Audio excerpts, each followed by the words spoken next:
It was a promise that was made here once for bread, not stones. A promise to end the plight of children suffering alone. With their empty hands and hungry hearts, and hope that's sinking like a stone.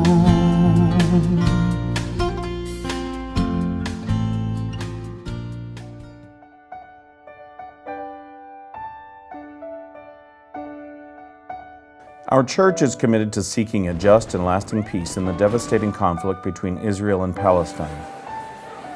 As a working group, we seek justice and resist evil by lobbying governments at all levels, by opposing the destruction of Palestinian homes, by boycotting Israeli products produced in occupied Palestine, by divesting church ownership in companies operating in occupied Palestine, by promoting international sanctions to protest unjust actions by Israel, by protesting Israeli detention and abuse of Palestinian children, and by protesting and withholding of life-giving water from Palestinian settlements.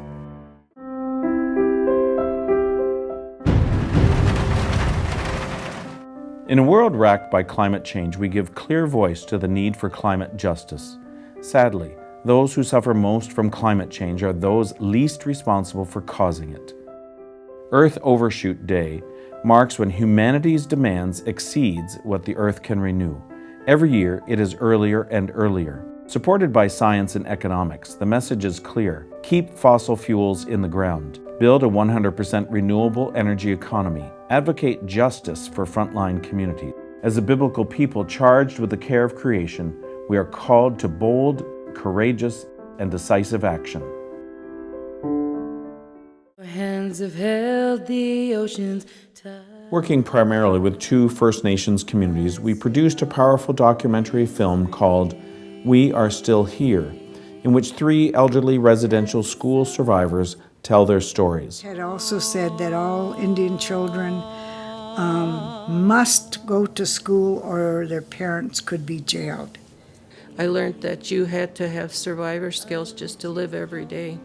4 generations of people from our community went to residential schools, so you aren't going to fix it overnight. We also produced educational kits about residential schools to understand how this government policy has deeply wounded so many generations of First Nations people. We are called to be the voice for those who have no voice, to resist the injustices of our world, to care for creation, and to stand in solidarity with those who need a friend. We care because we are called to be the church.